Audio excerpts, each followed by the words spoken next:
and what is the value range for each color channel.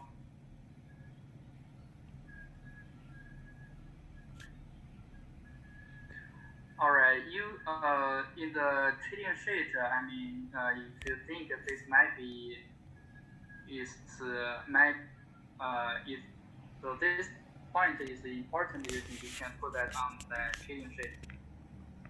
I mean, because we covered a lot of things, you don't have to remember all of these. And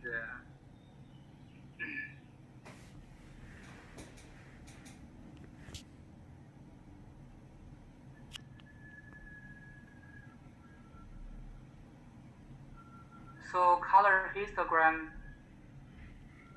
be familiar with SCD, the scalable color histogram, HSV uh, color histogram scalability, Hart transform. You don't have to understand the Hart transform. And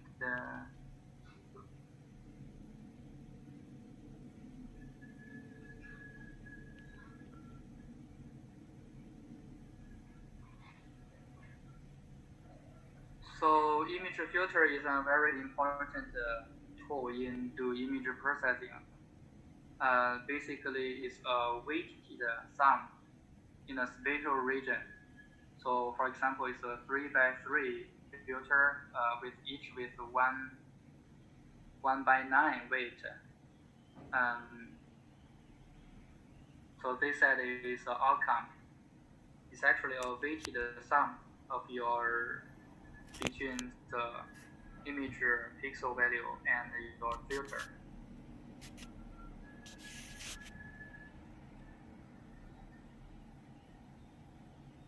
So linear filters. All right, so linear filters.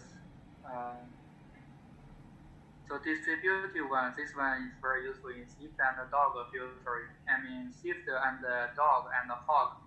This will be possible in the exam.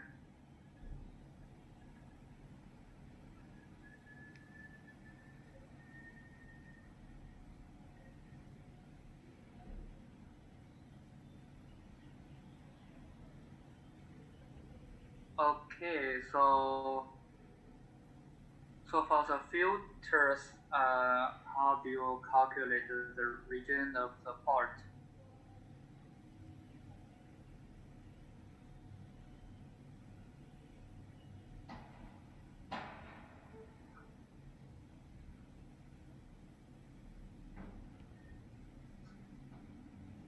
So DOG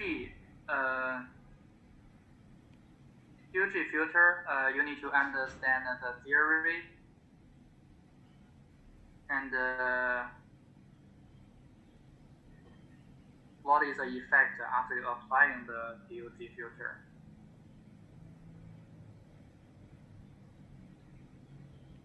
As long as the hog and the Harris detector,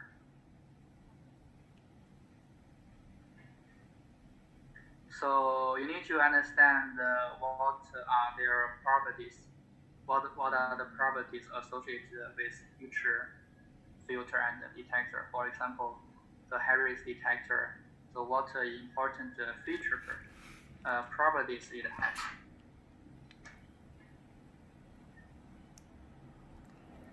I have a question. Go ahead. So in general, if we get this question, so will there be questions like the how it works or what's kind or what the features, or there might be the derivation or any kind of mathematical derivation or any derivation in that? You will not be asked to do the math, do the calculation. You will not be asked to do the derivation process. So for the filter and the Harris detector, you only need to know the properties of these detectors and what is the effect after you applying the filter. I mean, you don't have to calculate all the math. did I answer your question?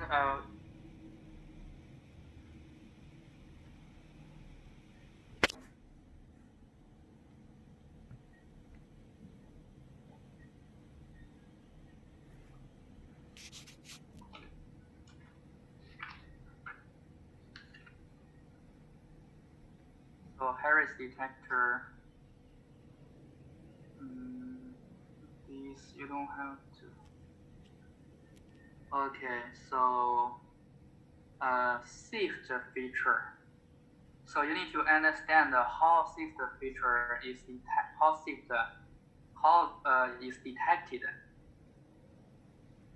So the extrema in the scale or in the spatial space, and it has very important property is the SIFT feature is scale invariant.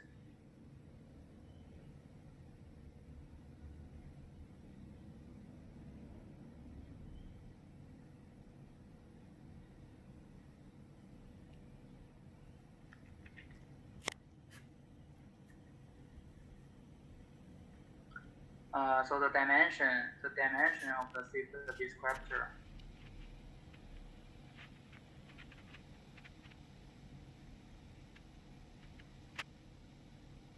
This.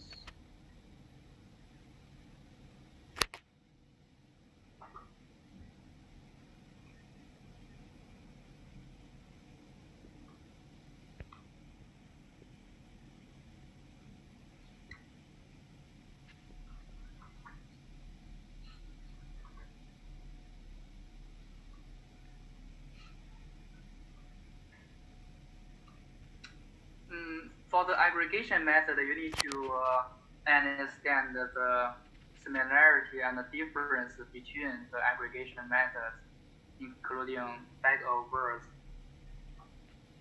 the facial vector,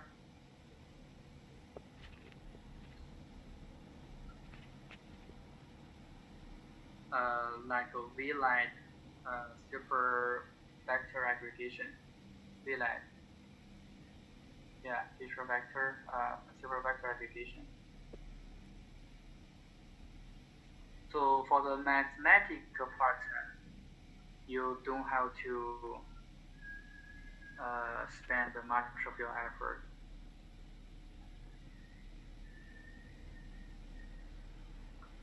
Okay, so for image retrieval part, this is a very important part. You need to be clear how to calculate the true positive, false positive, precision recall. So given you an real example, you need to calculate this by yourself. You need to make sure you can get the correct number.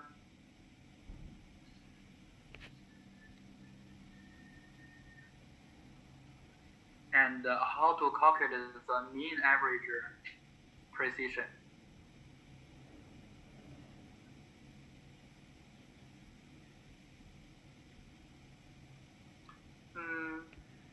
The ROC curve, that probably you might only use that in your retinal code, but for exam.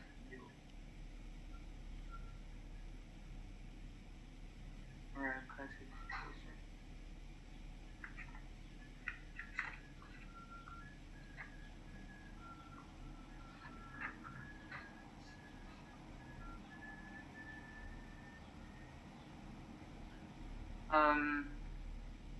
So in this slide, we have two bigger categories. One is for aggregation method. This part we start with the classification method. So for this part, you also need to understand the different the properties, the similarities and the differences among all the classifiers, like KN classifier, the Gaussian generative model classifier, and the statistic regression.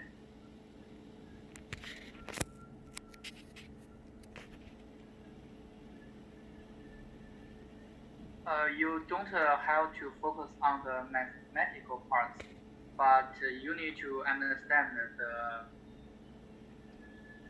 you need to roughly understand the theory and focus more on its properties and its use case, and how this one differs from the previous ones, and what is the advantage and the disadvantages using this algorithm compared with the previous ones.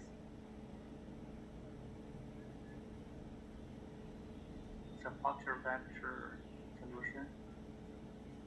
Yeah, the same thing for SVM.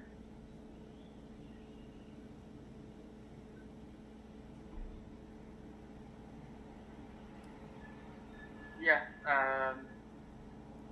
that's all. I mean, for the midterm, you probably use this lecture note as a reference and understand what I talked just now. Then should be fine. I mean, the question type probably professor already talked with you. So in previous exams, there will be around 10 multiple choice questions, followed by 3 or 4 big questions. So first 10 questions, I remember it's around 5 points per question. So that makes it to 50 points. And for the 3 or 4 big questions, and each one is around 15 or 20 points.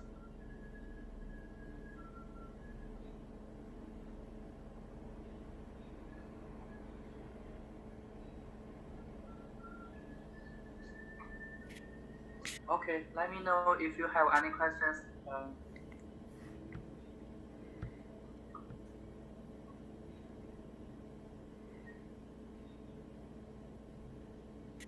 So is it safe to say if you didn't go over something in these slides that it's not on the exam? Sorry? If you didn't go over something that was in these slides, is it considered to not be on the exam? Because there were some slides that you were skipping. Yeah, you can roughly think that. So all that I talked will be possibly in the exam. Okay. But it's not only, I mean, this slide is only a summary for this method, right? So for example, so this slide doesn't give you like a Hall shift, what is the property of the Hall? And you probably need to review previous slides to get a complete introduction of Hall and to understand it. And this slide only means that the knowledge on this slide will probably on the exam. And all the questions is from this slide.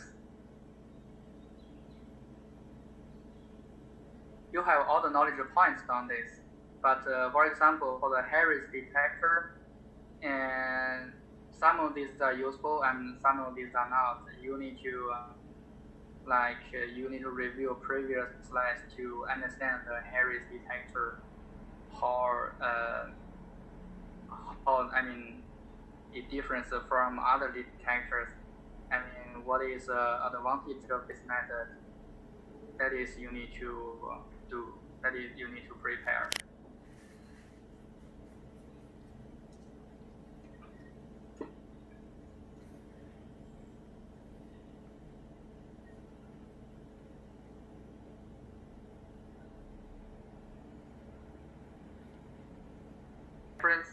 And understand the knowledge mentioned in this slide. That should be fine. And you can write a training sheet for the possible exam. So for the mathematical part of all the algorithms, if you can understand them, that's better. But if not, so just skip them and focus on the summary of this method, like the shift feature and how the extrema is detected, how the scale invariant is achieved.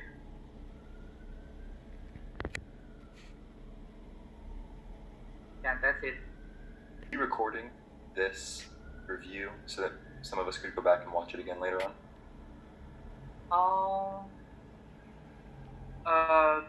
I'm not sure Professor records this or not because I don't have permission, and this